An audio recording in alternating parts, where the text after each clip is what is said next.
누가복음 5장 1절부터 11절까지 우리 같이 교독하도록 하시겠습니다. 하나님의 말씀은 누가복음 5장 1절부터 11절까지 함께 교독하도록 하시겠습니다.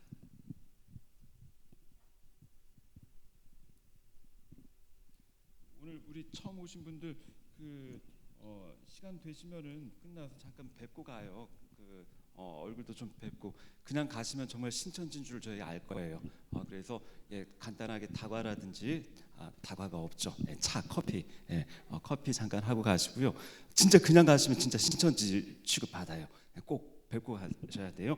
등록카드 쏘고 가시면 더 확실히 신천지가 아니라는 거 우리가 더 믿어 의심치 않을 겁니다. 자, 우리 하나님 말씀 누가복음 5장 1절부터 11절까지 우리 같이 교독하십니다. 제가 먼저 1절 먼저 읽습니다. 무리가 몰려와서 하나님의 말씀을 들을새 예수는 게네사렛 호숫가에 서서 호숫가에 배 두 척이 있는 것을 보시니 어부들은 배에서 나와서 그물을 씻는지라. 예수께서 한 배에 오르시니 그 배는 시몬의 배라. 육지에서 조금 떼기를 청하시고 앉으사 배에서 무리를 가르치시더니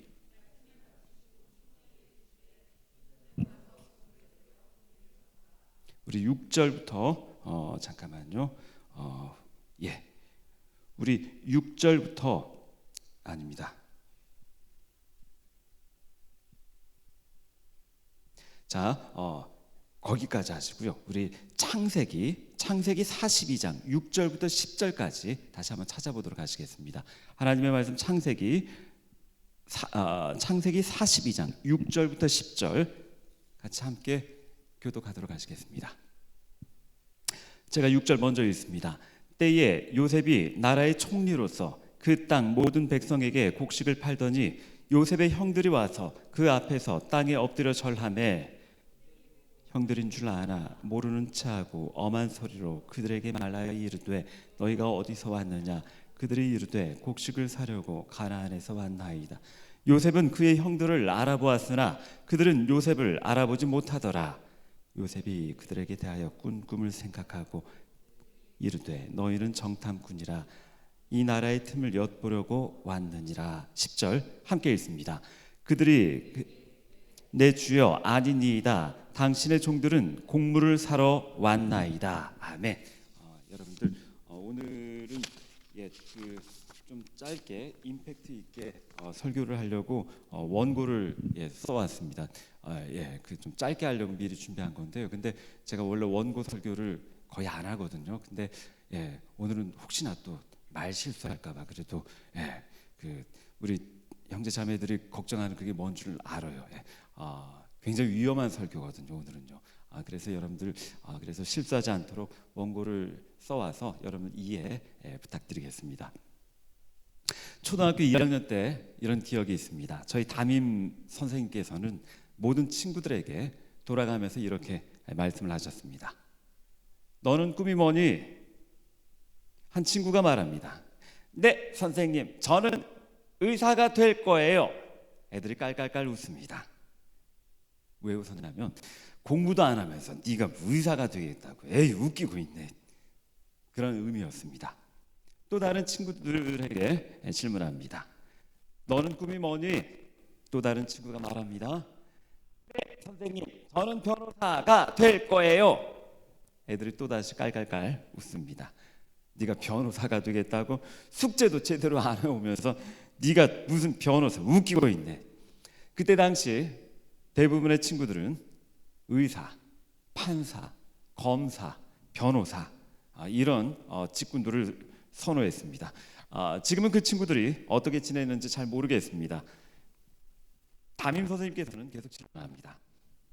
너는 꿈이 뭐니? 네, 선생님, 저는 대통령이 될 거예요. 친구들은 더 크게 웃습니다. 너는 꿈이 뭐니? 네, 선생님, 저도 대통령이 될 거예요.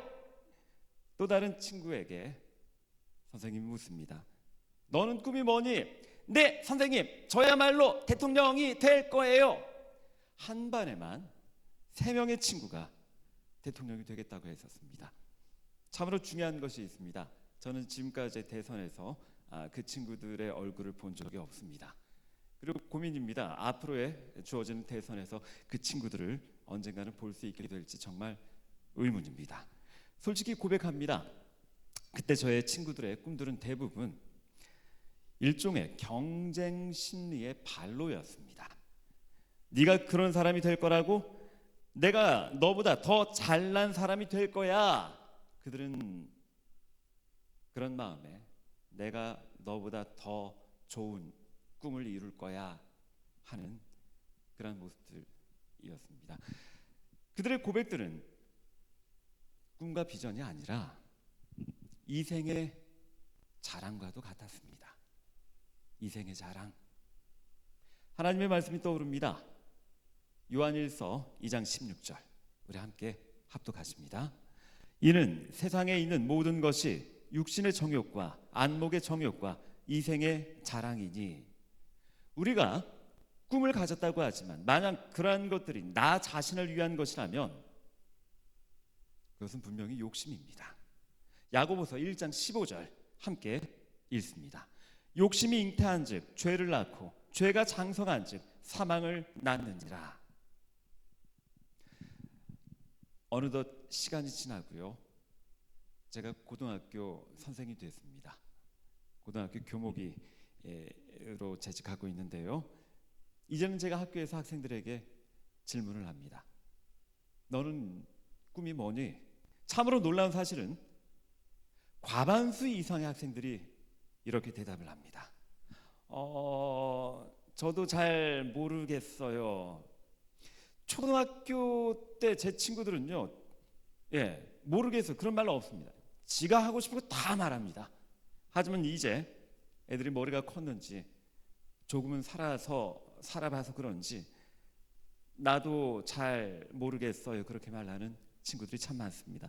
명지고에서 사역할 때도 그랬고요. 서울 디지텍고등학교에서 사역할 때도, 그리고 지금의 고명고에도 마찬가지입니다. 잘 모르겠다고 말하는 학생들이 훨씬 많습니다. 이것은 팩트이고 현실입니다. 그러면서 이런 생각까지 갖게 됩니다. 이것은 참 아이러니다. 아니, 완전 코미디다. 왜냐하면 우리는 꿈과 비전을 가져야 된다고 배워왔습니다. 하지만 정작 꿈과 비전을 어떻게 갖는지는 배우지 못했거든요. 그리고 우리는 꿈과 비전을 가져야 한다고 가르쳐 왔습니다. 하지만 정작 꿈과 비전을 어떻게 갖는지는 제대로 못 가르쳐 준 건 아닐까요? 여러분들은 어떠신가요? 2000년대 초반 한국교회 대부분의 수련의 주제는 바로 이것이었습니다. 여러분들 기억하실 겁니다. 꿈을 가져라, 비전을 품어라, Dream and Vision, Vision and Dream. 하지만 어떻게 꿈을 꾸는지, 어떻게 비전을 갖는지 우리는 몰랐습니다. 그래서 부모님의 명령에 따라 대학을 선택합니다. 고3 담임의 권유에 따라 점수 맞춰 전공을 선택하죠. 그리고 그 후에 스스로 인정합니다. 이 길이 아닌가 봐. 자퇴를 합니다. 또 수능을 준비합니다. 학교 사역을 하면서 이런 학생들을 너무나도 많이 보게 되었습니다. 교회에서도 마찬가지입니다. 우리는 내가 하고 싶은 것을 꿈이라고 말합니다.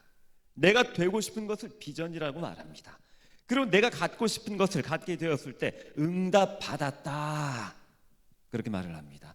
그게 정말 꿈이고 비전이고 응답일까요? 그렇다면 하나님은 뭡니까? 하나님의 계획하심은 뭐냐고요?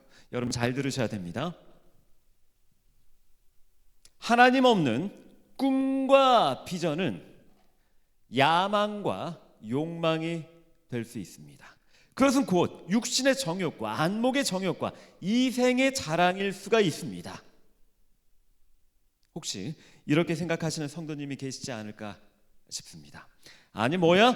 애들이 갖고 있는 너무나도 귀한 꿈과 비전을 야망과 욕망이라고, 정욕과 자랑이라고? 그럴 수도 있다는 겁니다. 그 가운데 하나님이 없다면 말입니다. 아니 요셉처럼 꿈을 갖고 꿈을 붙들고 꿈을 믿고 그 꿈 이룰 때까지 포기하지 말라고 해야지. 이게 뭐야? 설교 왜 그딴 식으로 하는 거야? 요셉의 꿈, 좋습니다. 요셉의 꿈 함께 살펴보도록 하실까요? 창세기 42장 6절부터 10절 우리가 같이 읽었는데요, 같이 다시 한 번 더 합독하십니다. 때에 요셉이 나라의 총리로서 그 땅 모든 백성에게 곡식을 팔더니 요셉의 형들이 와서 그 앞에서 땅에 엎드려 절하매 요셉이 보고 형들인 줄을 아나 모르는 체하고 엄한 소리로 그들에게 말하여 이르되 너희가 어디서 왔느냐? 그들이 이르되 곡물을 사려고 가나안에서 왔나이다. 요셉은 그의 형들을 알아보았으나 그들은 요셉을 알아보지 못하더라. 요셉이 그들에게 대하여 꾼 꿈을 생각하고 이르되 너희는 정탐꾼들이라 이 나라의 틈을 엿보려고 왔느니라. 그들이 그에게 이르되 내 주여 아니니이다. 당신의 종들은 곡물을 사러 왔나이다. 요셉은 어린 시절 해와 달과 별의 꿈을 꿉니다. 그리고 곡식단의 꿈을 꾸게 됩니다. 그 꿈으로 인해 10명의 형들은 요셉을 시기합니다. 요셉을 죽이려고 하다가 애굽으로 팔아버리죠. 그는 애굽에서 보디발의 종으로서 최선을 다합니다. 하지만 강간 미수범이 되어 감옥으로 가게 됩니다. 하지만 훗날 바로의 꿈을 해석해주고 애굽의 총리가 됩니다. 그런 요셉에게 형들이 곡식을 사러 옵니다. 요셉은 형들을 알아봤지만 형들은 요셉을 모릅니다. 형들이 요셉에게 절을 합니다. 그는 그 순간 까마득하게 잊고 있던 생각을 되찾습니다. 본문 9절입니다. 요셉이 그들에게 대하여 꾼 꿈을 생각하고, 현대어 성경은 다음과 같이 번역합니다. 요셉은 이러한 형들을 바라보자 오래전 가나안에서 살 때 형들에 대해서 자기가 꾸었던 꿈이 생각났다. 사랑하는 성도님들, 요셉은 몰랐습니다. 그 꿈의 의미가 뭔지 몰랐어요. 해와 달과 별의 의미가, 곡식단이 절하는 의미가 무엇을 의미하는지 그는 몰랐습니다. 다시 말씀드립니다. 요셉을 봐. 요셉은 꿈을 붙들고 그 꿈쟁이, 꿈 붙들고 꿈 믿고 꿈을 이루며 그래서 총리가 된 거잖아. 아니요. 다시 말씀드립니다. 그가 애굽의 총리가 될 수 있었던 것은 꿈을 붙잡고 살아왔기 때문이 결코 아닙니다. 그는 몰랐어요. 하나님의 계획하심과 인도하심 때문입니다. 그걸 뭐라 그러죠? 은혜. 저는 이 시간 여러분들에게 꿈과 비전이라는 것보다 하나님의 은혜에 관해서 함께 나누고 싶습니다. 높아심에서 다시 한번 더 말씀드립니다. 저는 이 시간 꿈을 갖지 마라, 비전을 품지 마라, 그런 바보 같은 이야기를 하고자 하는 것이 아닙니다. 드리고 싶은 말씀 바로 이거예요. 그 꿈이 정말 주님이 주신 꿈인지, 그렇지 않으면 그냥 내 자신만을 위한 개꿈인지 우리 한번 생각해 봅시다. 그 비전이 정말 하나님 주신 비전인지, 그렇지 않으면 내 야망과 욕망인지 한번 살펴보자는 겁니다. 그리고 그런 꿈보다, 그 비전보다 훨씬 더 중요한 것이 있습니다. 우리 신앙인들이 붙들어야 할 건 바로 그겁니다. 마지막 결론 부분에 그것을 살펴보고자 합니다. 혹시 또 이렇게 생각하시는 분들이 계시지는 않나요? 장 목사 너무 부정적이야, 긍정의 힘을 무시하고 있어. 아닙니다. 여러분들 아시잖아요. 제가 얼마나 긍정적이고 적극적이고 굉장히 남들이 아이고 그래도 허전 그냥 막 밀어붙이는 그 아시죠? 그 굉장히 적극적입니다. 조엘 오스틴 목사의 긍정의 힘을 읽어보라고 그 책 한 5번인가 읽어봤어요. 레포트도 많이 쓰고 저희 집에 3권이 있어요. 나중에 빌려드릴게요. 아니 그냥 드릴게요. 많은 분들이 선물을 하셔서 자꾸 제일 처음 선물을 하셨던 게 김은희 사모님께서, 이동희 목사님 사모님께서 처음 나왔을 때 막 줄치면서 읽었죠. 와 시간이 지나서 에이 그랬죠. 긍정의 힘을 믿는 건 물론 효과가 있습니다. 아니요. 효과가 아주 없진 않습니다. 모든 일에 부정적인 것보다 긍정적인 것이 훨씬 낫습니다. 그러한 긍정의 힘을 강조하는 사람들도 당연히 성경을 자주 인용합니다. 마가복음 9장 23절 함께 합독하십니다. 예수께서 이르시되 할 수 있거든이 무슨 말이냐, 믿는 자에게는 능히 하지 못할 일이 없느니라. 아멘. 이 한 말씀 딱 읽고는요, 자 봐라, 성경에 이렇게 기록되어 있지 않느냐. 긍정의 힘을 가져라, 꿈을 가져라, 비전을 가져라, 넌 할 수 있어. 그러면서 우리는 하고 싶은 것, 갖고 싶은 것, 되고 싶은 것, 그런 것을 꿈이라고 잘못 배워왔고요, 잘못 가르쳐 왔습니다. 그래서 하나님의 뜻과 섭리와는 전혀 상관없는 자신의 육신의 정욕, 안목의 정욕, 이생의 자랑을 마치 하나님의 꿈인 마냥, 하나님의 뜻인 마냥 거룩하게 포장을 하고요, 말하는 사람들이 너무나 많습니다. 위선입니다. 하나님의 거룩한 뜻을 그런 데다 갖다 붙이지 마세요. 여러분들이 갖고 싶은 것, 여러분들이 되고 싶은 것, 그런 것에다 감히 하나님의 거룩한 그 뜻이야, 그렇게 말해서는 안 돼요. 만약에 그 뜻이 이루어지지 않을게요, 하나님 왜 안 해주셨어요? 그렇게 따지실 거예요? 아니요. 우리 처음부터 다시 시작했으면 좋겠습니다. 앞서 말씀드린 대로 여러분들 긍정의 힘 또한 효과가 있습니다. 하지만 그것은 마치 바카스와 같은 효과입니다. 어떤 의미일까요? 잠시 잠깐 반짝하는 거예요. 반짝. 자기 최면입니다. 하지만 이 최면이 끝나고 다시금 현실에 직면하게 되죠. 동기부여입니다. 하지만 동기가 부여됐다고 해서 그것을 다 이룰 수 있는 건 결코 아닙니다. 다시금 좌절할 때 아예 포기하게 될 때가 더 많더라고요.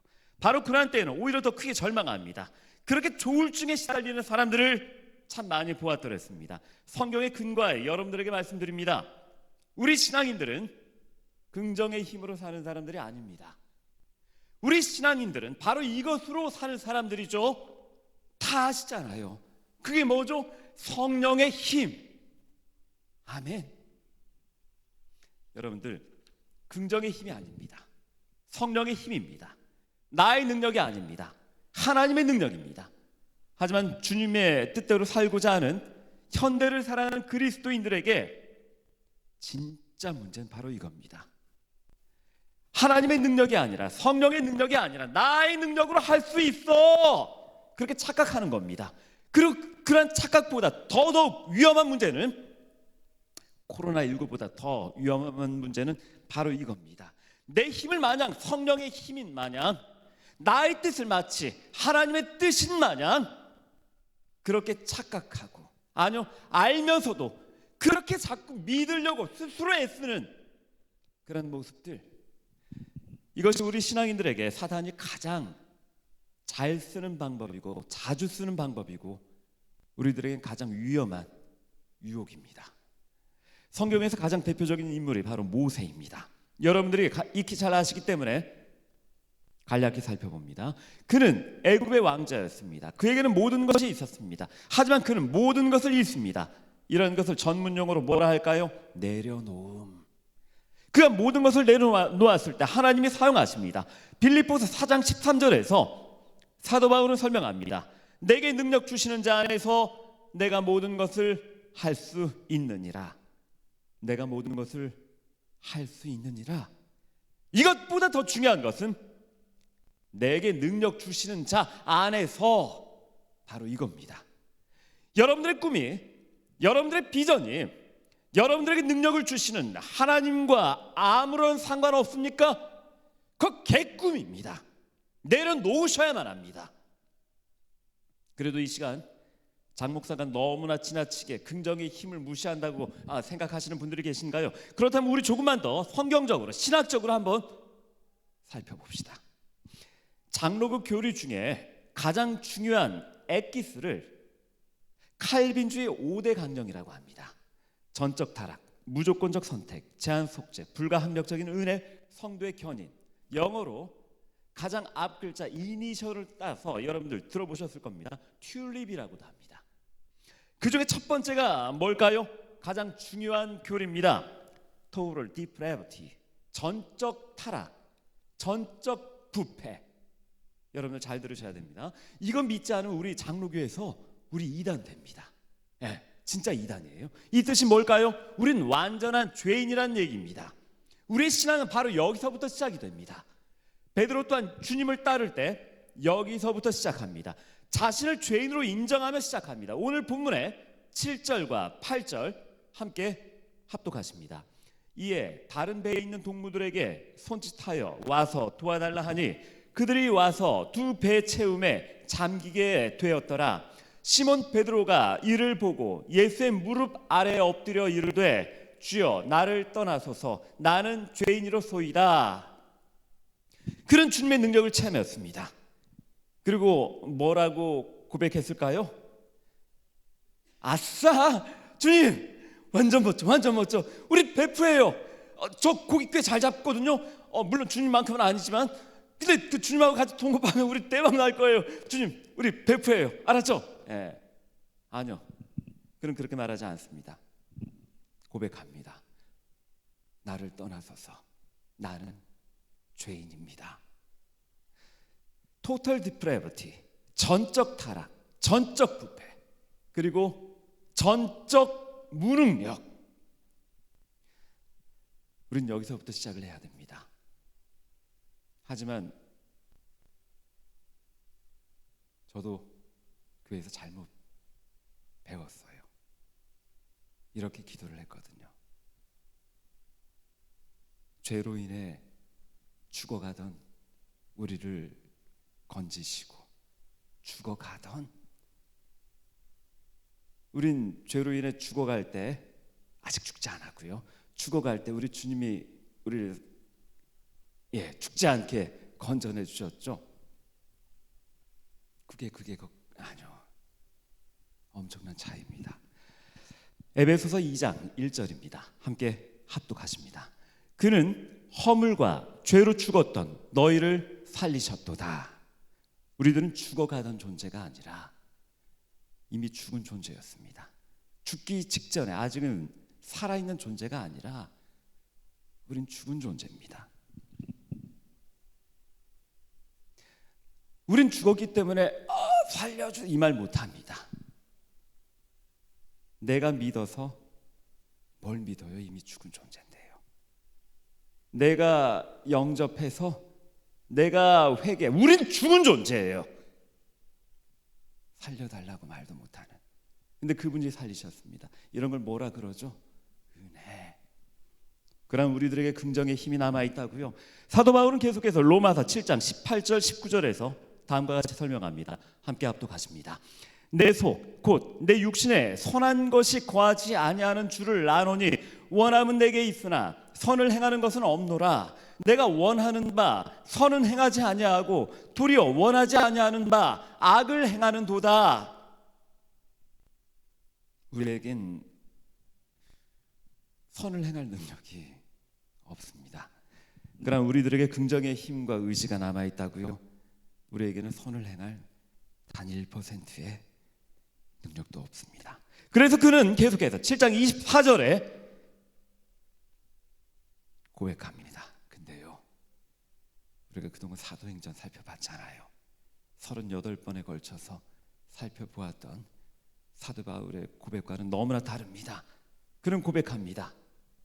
오호라 나는 곤고한 사람이로다. 이 사망의 몸에서 누가 나를 건져내랴. 멜리데 섬에서 그렇게 좌초가 되고 독사에게 물려도 그냥 툴툴 털어버렸던 그가 그 늠름하고 담대하고 당당하고 그 흔들림 없었던 그가 이처럼 고백을 하다니 여러분들. 하지만 이런 고백들이 저와 여러분들에게도 있어야만 합니다. 그래야 우린 진정으로 시작할 수가 있습니다. 우리에게 선한 것이라고는 조금도 없습니다. 단 1%도 없습니다. 그리고 최종적으로 사도 바울은 다음과 같이 말합니다. 디모데전서 1장 15절입니다. 함께 합독하실까요? 죄인 중에 내가 괴순이라. 내가 죄인이다. 그러한 죄인 중에 괴수 죄인이다. 그럼 우리들에게 과연 긍정의 힘이 남아있다고요? 우리의 모든 것은 여러분들 은혜입니다. 이미 죽은 우리들은 살려달라고 말을 하지 못합니다. 우리가 회개하고 영접해서 믿게 된 것이 아닙니다. 죽었던 우리를 우리의 소망과 의지와 노력과는 전혀 관계가 없이 그분이 살리셨어요. 그게 바로 은혜예요. 그리고 회개하게 하시고 영접하게 하셨죠. 그리고 믿게 하셨고 구원에 이르게 하셨습니다.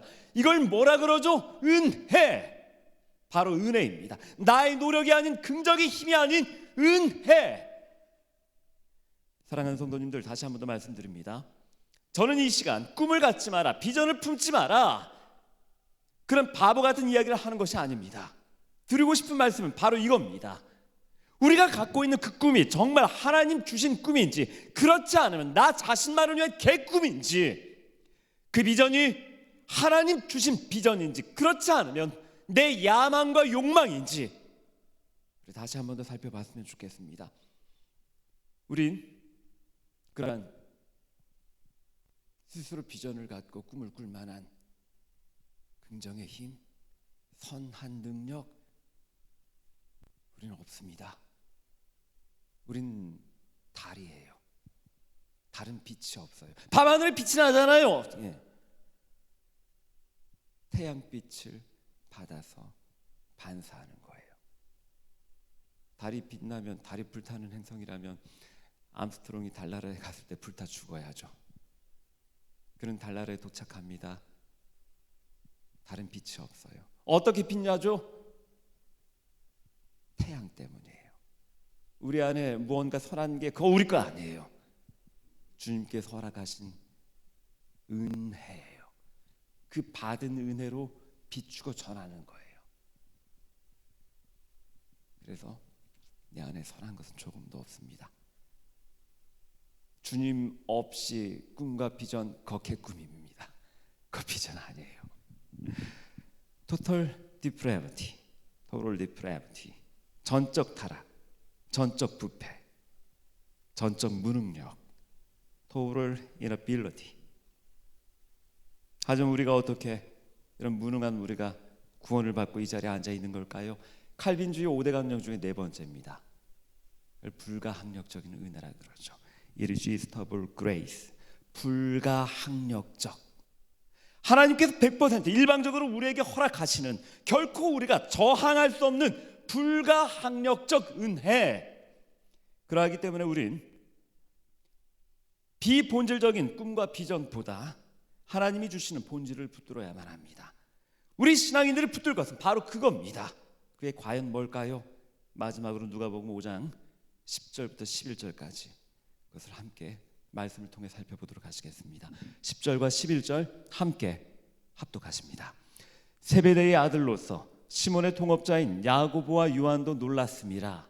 예수께서 시몬에게 이르시되 무서워하지 말라, 이제 후로는 내가 사람을 취하리라 하시니 그들이 베드로를 육지에 대고 모든 것을 버려두고 예수를 따르니라. 아멘.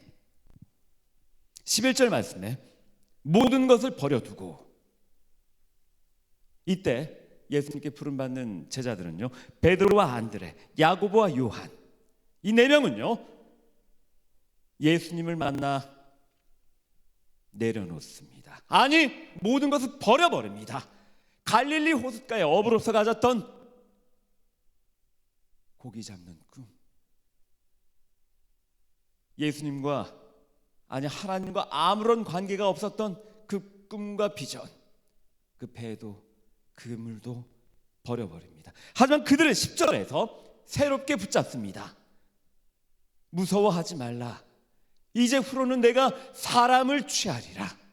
마가복음 4장 19절과 마태복음 4장 19절, 마가복음 1장 17절에선 다음과 같이 동일하게 기록을 하고 있습니다. 나를 따라오너라, 내가 너희를 사람 낚는 어부가 되게 하리라. 꿈과 비전보다 중요한 우리가 붙들어야 할 것을 소개합니다. 그 첫 번째는요, 나를 따라오너라. 소명입니다. 콜링입니다. 콜링, 바로 부르심입니다.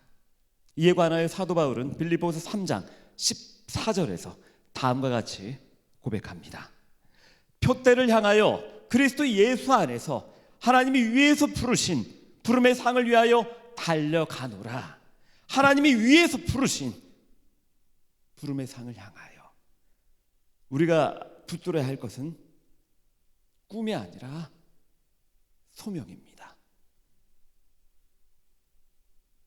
우리 사랑하는 젊은이들, 우리 성도님들, 난 이게 될 거야. 내가 되고 싶은 것. 난 이걸 가질 거야. 여러분들이 갖고 싶은 것. 그것보다 더 중요한 건 하나님의 콜링입니다.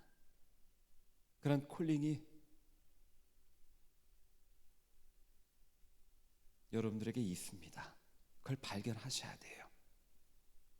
그 부르심 반드시 있습니다. 하지만 우리는 애써 외면하려고 하죠. 아니야 하나님, 저 잠깐만, 듣기 싫어요. 그건 제 꿈이 아니에요. 그러면서 우린 자꾸 이건 아니야. 그럴 때가 참 많죠. 두 번째는요, 사명입니다. 사람을 낳는 어부, 바로 생명보다 귀한 사명입니다. 이 사명은 여러 다양한 모습으로,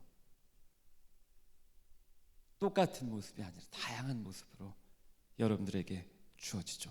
사도 바울은 사도행전 20장 24절에서 다음과 같이 고백합니다. 우리 함께 합독하실까요? 내가 달려갈 길과 주 예수께 받은 사명, 곧 하나님의 은혜의 복음을 증언하는 일을 마치려 하면은 나의 생명조차 조금도 귀한 것으로 여기지 아니하노라. 내가 달려갈 길과 주 예수께 받은 사명, 우리가 가져야 될 것, 난 이게 될 거야, 난 저걸 가질 거야, 난 이런 사람이 돼야 돼. 그 전에 우리 주님께서 여러분들 가운데 허락하신 그 사명, 우리가 발견해야 됩니다. 그렇다면 우리는 소명을 어떻게 발견할까요? 우리들의 사명을 어떻게 깨달을까요? 그래서 우리가 말씀을 읽어야 하는 겁니다. 그래서 우리가 예배를 드려야만 하는 겁니다. 결코 쉬운 과정은 아닙니다. 하지만 그렇게 어렵지도 않습니다. 왜냐하면 우리 주님께서는 우리가 그 소명과 사명을 발견하기를 이 세상 그 누구보다 간절히 원하시거든요. 날마다 여러 모양으로 말씀을 통해, 이 설교를 통해, 예배를 통해 말씀하시거든요. 그래서 우리 3부 예배 젊은이 공동체는 사도행전을 마치고 제자도, discipleship, 제자도에 관해서 살펴보고 있습니다. 시간이 다 되었기 때문에 그럼 소명과 사명은 어떻게 발견하는지 매주일 3부 예배 시간에 살펴보도록 하시겠습니다. 이제 말씀을 마치고자 합니다. 어부였던 예수님의 제자들은요, 갈릴리 호숫가에서 가졌던 꿈과 비전 모두 버립니다. 그리고 예수님께서 허락하신 부르심의 소명을 붙잡고 생명보다 귀한 사명을 붙듭니다. 사도 바울 또한 나사렛 이단 그리스도인들을 모조리 잡아 죽이겠다는 꿈과 비전을 다메섹 도상에서 상실하죠. 눈이 멀게 되죠. 그리고 아나니아를 통해 다시 비전, 눈이 볼 수 있게 되고요.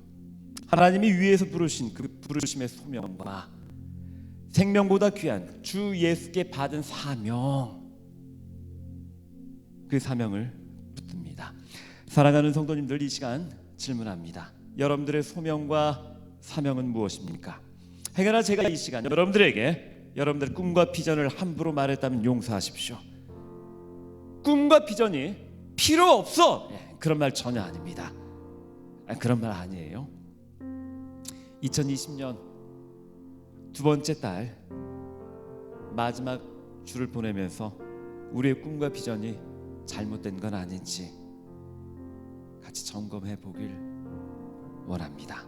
그리고 간절히, 너무나도 간절히 바라는 것은요, 하나님께서 여러분들에게 주신 그 소명이 여러분들의 꿈이 되었으면 좋겠습니다. 하나님께서 여러분들에게 주신 그 사명이 여러분들의 비전이 되었으면 좋겠습니다.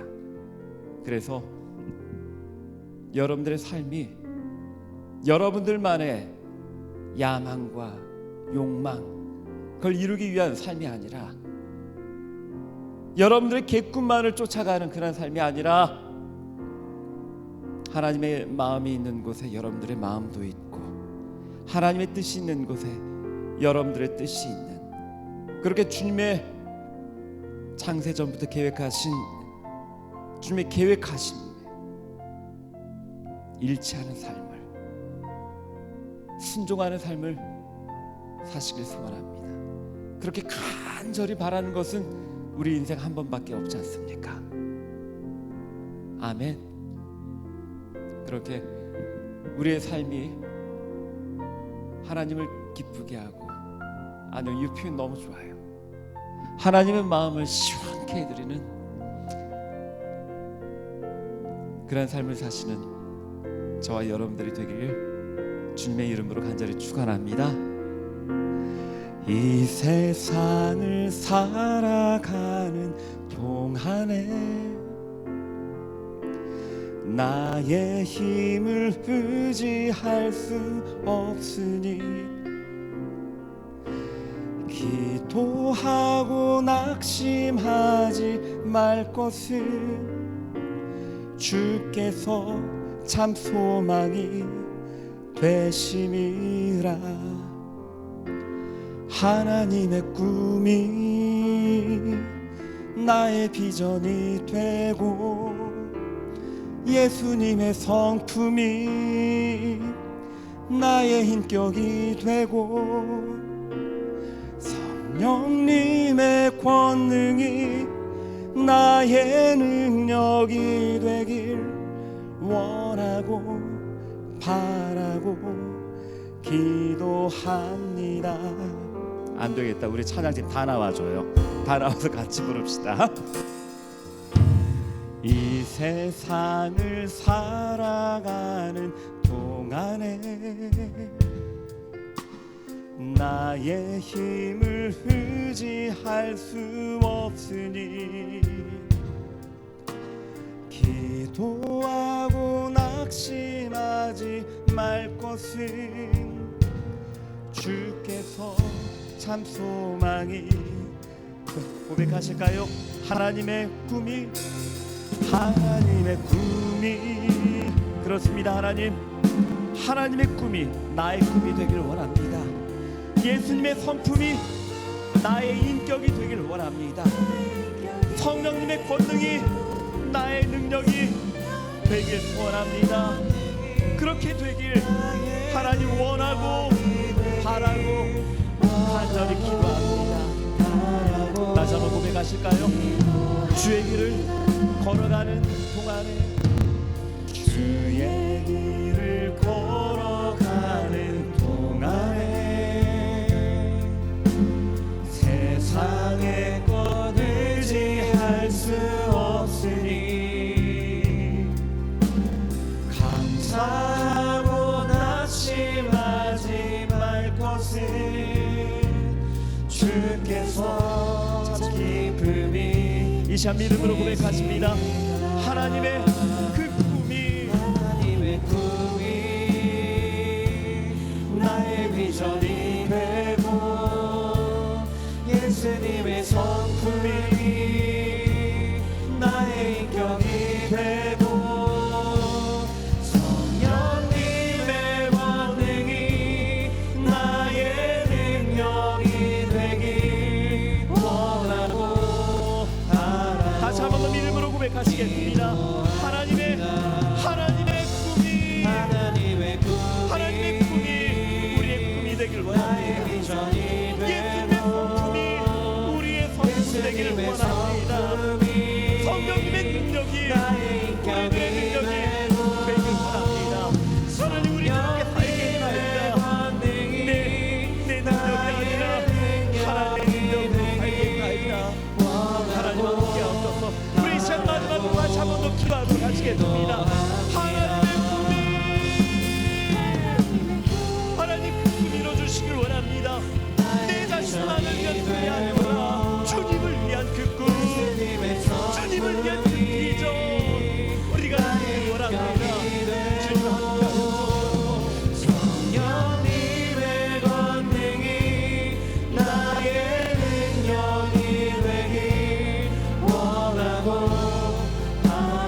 시간 기도하는 시간 갖도록 하시겠습니다. 살아계신 하나님, 우리가 말씀을 통해 살펴보았던 것처럼 나 자신만을 위한 육신의 정욕과 안목의 정욕과 이생의 자랑을 마치 하나님의 꿈과 비전으로 포장했던 우리들의 교만함과 우리들의 가증함을 회개합니다.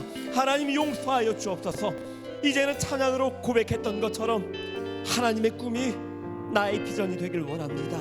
예수님의 성품이 나의 인격이 되길 원합니다. 성령님의 권능이 나의 능력이 되길 원합니다 하고 우리 이 시간 간절한 마음으로 기도하는 시간 갖도록 하시겠습니다. 함께 기도하십니다.